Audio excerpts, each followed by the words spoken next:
Napakapalad po natin sapagkat ngayong 2025 ay nakatanggap po tayo ng prophetic word or prophetic vision from God's word mula sa Genesis chapter 22.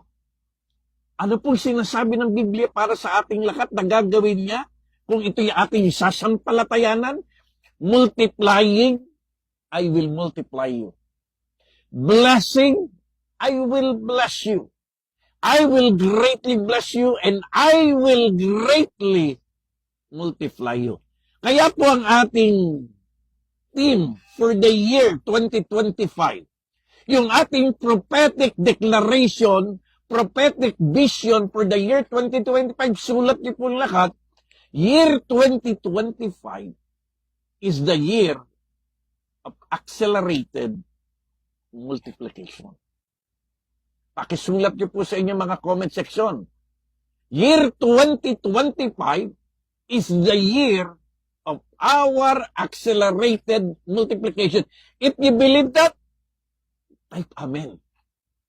Ang ibig sabihin ng amen, tayo'y sumasang-ayon, ayon sa salita ng Diyos, na ang kanyang gagawin sa ating buhay, sa ating iglesia, sa ating pamilya, at sa lahat ng area ng buhay natin, ay yung tinatawag nating year of accelerated multiplication.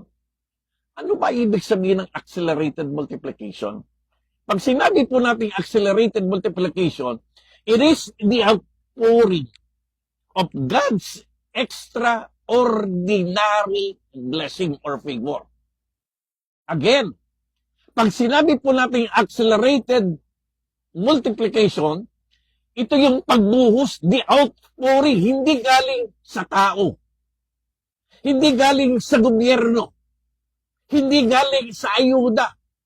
It is a divine outpouring of God's extraordinary favor as a sign of divine blessing. Ito isang rumaragasa. Kaya kapag sinabi natin accelerated, rumaragasa, multiplication, sumasagana na pagbuhos ng pagpapala ng Diyos sa lahat ng area ng ating buhay. If you believe that, type amen. Kapatid, kaibigan, ang sabi ng ating binasa kanya, blessed are those who obey His teaching. Ang tanong nating lahat ngayon, paano? Paano natin mararanasan yung year of accelerated multiplication? Paano natin mararanasan yung outpouring of God's extraordinary favor? Kumbaga sa ayuda, lahat nakapilang haba-haba. Pero ikaw, hindi napipila. Ipapadala na lang tayo dyan through your GCash. Yun ang extraordinary favor of God. Paano mangyayari yan? Again, God's covenant of promise. When it comes to God's covenant of promise, it always highlights faithfulness that leads to fruitfulness. Pakisulat niyo po. Faithfulness leads to fruitfulness.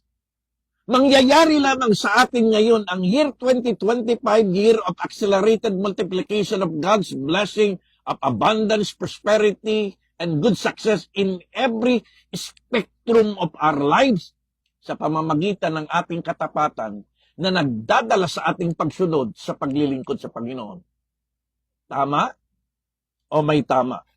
So meron tayong 4 na bagay na tatalakayin na magiging daan upang itong taon ng rumaragasang sumasaganang pagpapala ng Diyos ay dadaloy sa atin.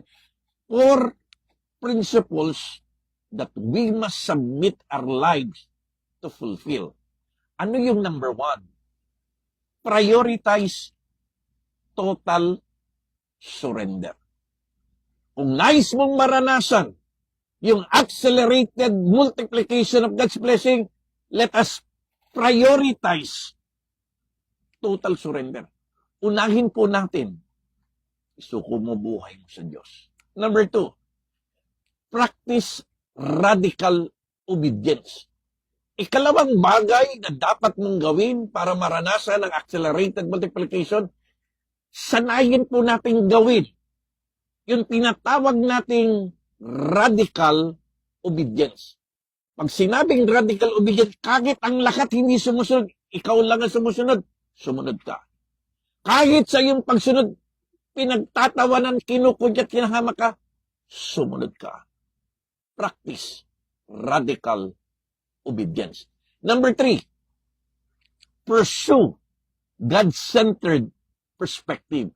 Ang ibig sabihin lamang yan, kailangan nating makita ngayong 2025 doon sa tinatawag nating accelerated multiplication na sa likod ng lahat ng iyong mga tagumpay,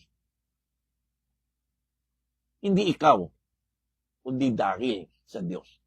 Hindi dahil magaling ka, kundi dahil magaling ang Diyos sa buhay mo.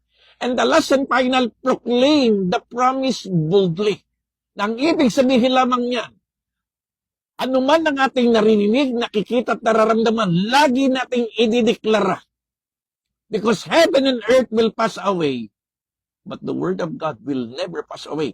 Lagi nating idideklara that year 2025 is the year of our accelerated multiplication. So sa lahat po ng mga nakikinig at nanonood ngayon, level up. Do not be content of just being blessed. Always be a channel of God's blessing. Kaya habang tayo nakikinig, nanonood at nag-aaral, huwag kang papayag na hindi ka maging daan ng pagpapala ng Diyos.